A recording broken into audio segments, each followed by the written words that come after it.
Sir. नमस्ते। अब कैसी हाल? जान को खतरा नहीं है, फिलहाल वो अनकॉन्शियस है। केस कौन हैंडल कर रहा है डॉक्टर? डायरेक्टली कलेक्टर साहब हैंडल कर रहे हैं। आप लोगों का काम है, आप ही कीजिए। Okay sir. Gopal. Yes sir. तुम यहीं रुको और सब कुछ संभालो। Okay madam. प्रॉब्लम सॉल्व करने के लिए कहा था और इसने गले में बांध दी। नालायक कहीं का। लोगों के विश्वास पर सवाल उठाने के लिए खुद को सोक्रेटिस समझते हो? दिमाग और शब्दों के बीच में फिल्टर रखना सीखो। माइंड और सच को फिल्टर करेंगे तो वो झूठ होता है। मतलब झूठ बोलो उसके लिए मुझे सजा दे रहे हो पापा? इनका नाम मिस्टर दशरथ है। अभी की माँ गुजर जाने के बाद उसे माँ की कमी महसूस ना हो, इसलिए उन्होंने कमला से शादी की। इनके पति के गुजर जाने के बाद अपनी बेटी को पिता की कमी महसूस ना हो, इसलिए इन्होंने दशरथ से शादी की। इसकी सौतेली माँ है ना, इसलिए इसकी सारी प्रॉब्लम्स की जड़ यही है। क्या ये? दशरथ एक एवरेज ग्रुप बून गैजेट ऑफिसर है, यानी अपने मुंह से रिश्वत न मांग कर खुद सामने वाला अपने आप से ही रिश्वत दे दे, इस तरह उन्हें काम करना पसंद है।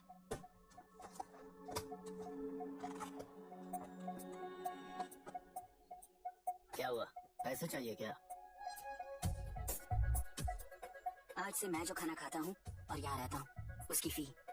कहाँ से मिले पैसे?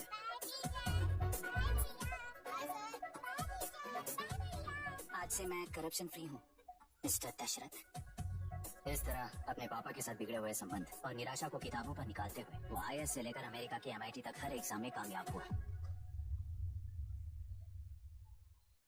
देश के सारे एग्जाम देते हुए टाइम वेस्ट करने की बजाय किसी एक एग्जाम पर फोकस करता तो पास हो जाता ना।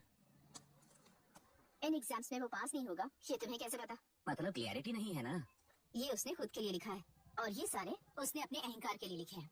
उसके पास तो क्लैरिटी है, पर उसके आसपास की दुनिया में कोई क्लैरिटी नहीं है।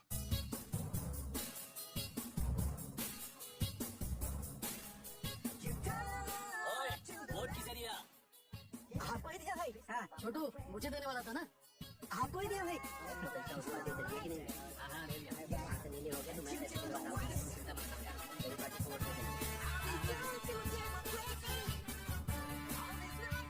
दीदी, दीदी, हाँ? आप किसको वोट देने वाली है? विशाखा बानी पार्टी को। पैसा कितना दिया है? 5000। अच्छा, तो आपके सीएम ने कुछ नहीं दिया क्या? सीएम ने भी दिया है, 10,000 दिए हैं। उस हिसाब से तो वोट उन्हीं को देना चाहिए। पहले उनको 2 बार वोट दिया है। दीदी ने नई पार्टी बनाई है, देखते हैं वो जीतेंगी तो क्या देंगी। अरे वाह, आप तो कितनी होशियार हैं। वैसे retired IAS officer Ram Prakash अच्छे पढ़े लिखे हैं, आप उन्हें क्यों वोट नहीं दे रही हैं? उन्होंने हमें 100 रुपए भी नहीं दिए, नालायक कहीं का। उन्हें वोट देके क्या होगा? ये हाल है। पैसा नहीं दिया तो हार पक्की है, लेकिन पैसा देने पर भी जीत पक्की नहीं है। मतलब पावर ऑफ डेमोक्रेसी मैन। अगर अकल होती तो वो सारे लीडर्स पैसे देना बंद कर देते, वरना ये लोग तो सबसे पैसे लेकर किसी को भी वोट दे देंगे। ये भी लोकतंत्र की शक्ति है। ठीक है, ठीक है। राहुल दीपक। ओके।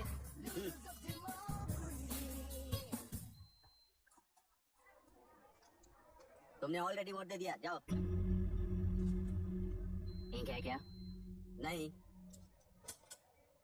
फेस मैच हुआ? हुआ। मतलब मेरा वोट क्लियरली रिग हुआ है ना?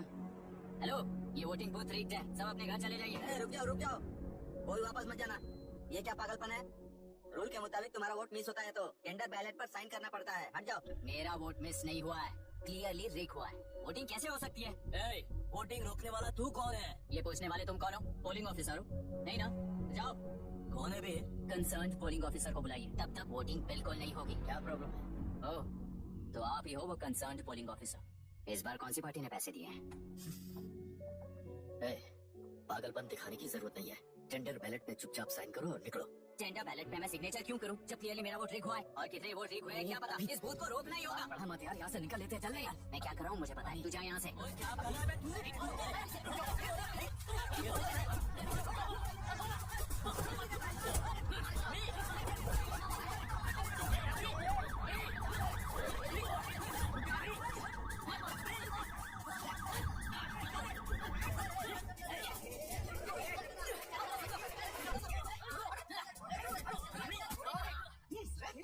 क्या प्रॉब्लम है?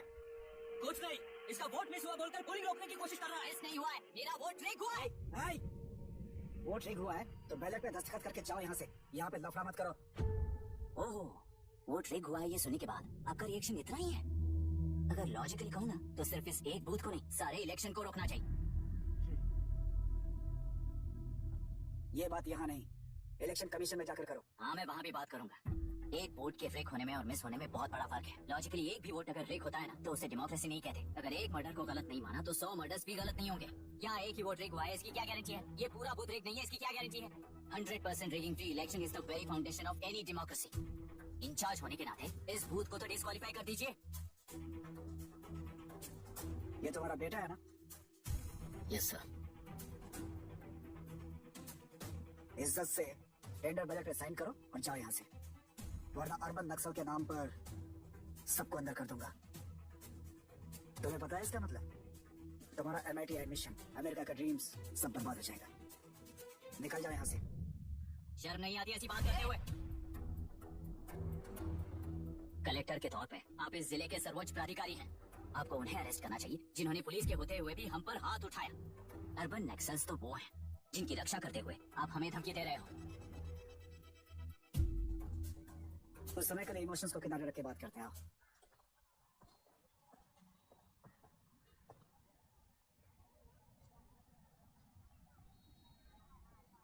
तुमने सही कहा, मुझे शर्म नहीं आती। मुझे ही नहीं बल्कि तुम्हारे पापा और पुलिस को भी नहीं आती। पॉलिटिकल लीडर्स के दबाव में रहने वाले सिविल सर्वेंट्स को कभी नहीं आएगी। अभी तुमने कहा ना, उन गुंडों में और हमें कोई फर्क नहीं है। छोटे, इस देश में हर कोई इंजीनियरिंग पर कितना मिलेगा, मेडिकल में कितना मिलेगा, MBA करने पर कितना मिलेगा, इस तरह से हिसाब लगाते हैं। लेकिन IAS बनने वाला सिर्फ देश का कितना भला होगा ऐसे सोचता है। पर सिलेक्शन के 6 महीने बाद ही, जैसा तुमने कहा, बिना शर्म के जीने की आदत बना लेता है। बाहर से पत्थर मत फेंको, कभी अंदर आकर देखो तब पता चलेगा। ये बूथ विशाखा वानी का है। डिस्क्वालीफाई करना मुश्किल है, ऐसा करना तुम्हारे लिए रिस्क है। सो इस वन साइड वॉर में लाइफ बर्बाद मत करो। फ्लाइट लो और निकल जाओ। 1 हफ्ते में अमेरिका जाने वाले हो, इन सब झंझटों में मत पड़ो। वैसे भी भागने वाले को देश के बारे में बोलने का हक नहीं। जाओ।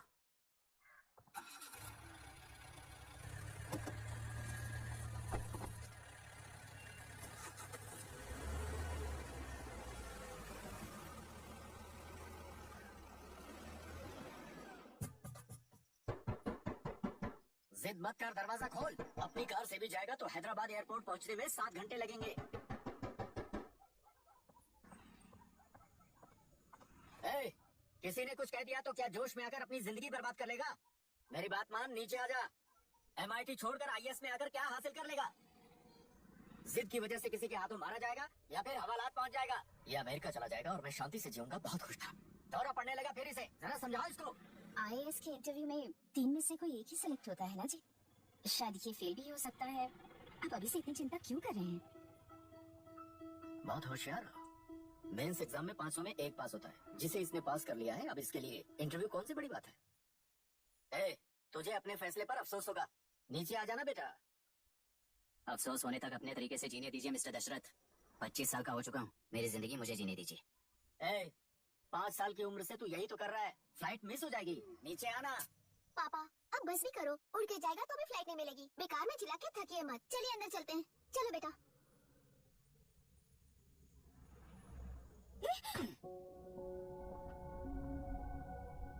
लोग मिस्टर दशरथ, इस दुनिया में सबसे अच्छी तरह से मेरे बारे में जानने वाले आप ही हो। टाइम पर टिकट कैंसिल किया होता तो 1 लाख रुपए बच जाते। अब उसे मेरे अकाउंट में मत जोड़ देना।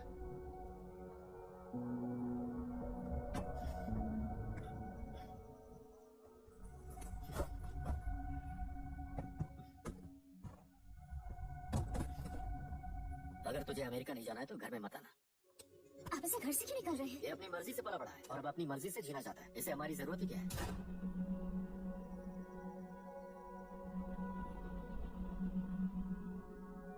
सुन भाई, अपना पेंट हाउस रेंट पर देगा? कम से कम वहाँ पापा तो नहीं होंगे। 5000 एक्स्ट्रा दूंगा। बहुत फेंक चुका है, चल अभी वो बैग भी उठा ले।